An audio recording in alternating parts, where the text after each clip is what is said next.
வணக்கம், இது crime time. நான் பாலவேல் சக்கரவர்த்தி. தேனியில் இளைஞரை கடத்தி அடித்து சித்திரவதை செய்த போது அவர் உயிரிழந்திருக்கிறார். ரகசியமாக குழி தோண்டி புதைக்கப்பட்ட அவரது உடலை போலீசார் தோண்டி எடுத்துள்ளனர். குறைந்த விலைக்கு தங்கம் விற்பதாக சொல்லி பலரை ஏமாற்றியவருக்கு நிகழ்ந்த கொடூர சம்பவத்தின் பின்னணி என்ன? கர்நாடக மாநிலம் பெங்களூருவில் உள்ள மடிவாலா பகுதியை சேர்ந்தவர் திலீப். இவர் தன்னுடைய சகோதரி மகனான கழுவா என்பவருடன் தேனி மாவட்டம் ஆண்டிப்பட்டி பகுதிகளில் கடந்த மாதம் தங்கி கண்ணாடி பொருட்களை வியாபாரம் செய்து வந்துள்ளார். இந்நிலையில் கடந்த 15ஆம் தேதியன்று திலீப், கழுவா இருவரையும் தேனியை சேர்ந்த மோகன் மற்றும் அவருடைய உறவினர்கள் சேர்ந்து காரில் கடத்திச் சென்றனர்.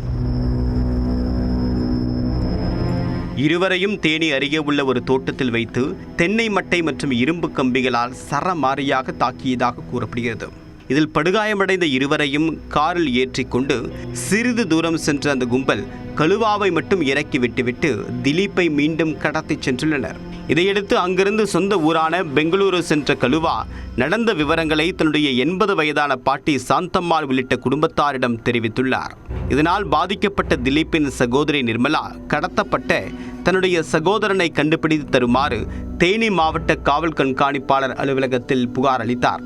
அதன் அடிப்படையில் வழக்கு பதிவு செய்து விசாரணை மேற்கொண்ட தேனி நகர் போலீசார் சம்பவத்தன்று தேனி பேருந்து நிலையம், ஆண்டிப்பட்டி உள்ளிட்ட இடங்களில் பொருத்தப்பட்ட சிசிடிவி காட்சிகளை ஆய்வு செய்தனர்.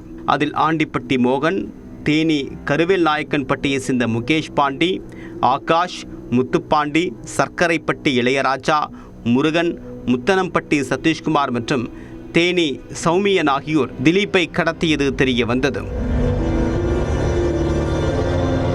முக்கிய குற்றவாளி மோகனை தவிர மற்றவர்களை போலீசார் பிடித்து நடத்திய விசாரணையில் திலீப்பை கொலை செய்து புதைத்த அதிர்ச்சி தகவல் தெரிய வந்தது.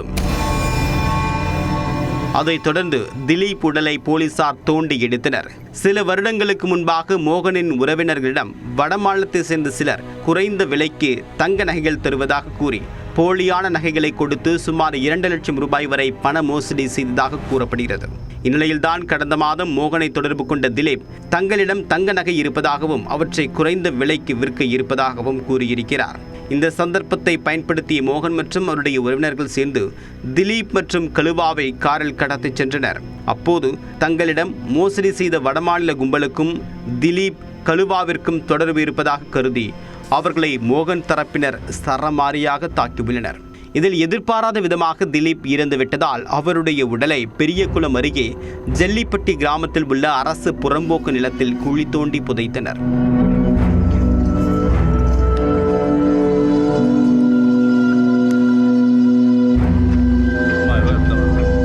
திலீப்பின் உடல் புதைக்கப்பட்ட இடத்தை அவர்கள் அடையாளம் காட்டிய நிலையில் பெரியகுளம் வட்டாட்சியர் மருதுபாண்டி, தேனி கூடுதல் காவல் கண்காணிப்பாளர் சுப்பிரமணிய பாலச்சந்திரா மற்றும் அதிகாரிகள் முன்னிலையில் உடல் தோண்டி எடுக்கப்பட்டது.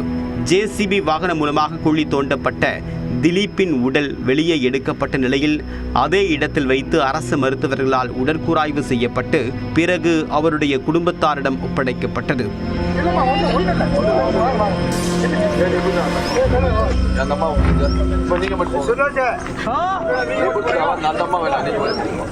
இதையடுத்து திலீப்பின் உடலை தேனியில் உள்ள நகராட்சி எரிவாயு தகன மேடையில் அவருடைய குடும்பத்தினர் தகனம் செய்தனர். தொடர்ந்து கைது செய்யப்பட்ட 7 பேரையும் நீதிமன்றத்தில் ஆஜர்படுத்தி சிறையில் அடைத்த தேனி நகர் போலீசார் இந்த வழக்கில் தொடர்புடைய முக்கிய குற்றவாளியான மோகன் என்பவரையும் தீவிரமாக தேடி வருகின்றனர். மேலும் வேறு யாருக்கும் இந்த கொலை வழக்கில் தொடர்பு உள்ளதா அல்லது இறந்த திலீப் குறைந்த விலைக்கு தங்க நகைகள் தருவதாக கூறி போலியான நகைகள் கொடுத்து மோசடியில் ஈடுபடக்கூடிய கும்பலுடன் தொடர்புடையவரா என்ற விசாரணையும் நடத்தப்பட்டு வருகிறது. போலி நகைகள் விற்றது, அந்த கும்பலை சேர்ந்த ஒருவரை கொலை செய்து புதைத்தது, உடலை தோண்டி எடுத்து விசாரணை நடத்தியது, 7 பேர் கைது செய்யப்பட்டது என்று இந்த விவகாரம் தேனியில் பேசு பொருளாக மாறியுள்ளது.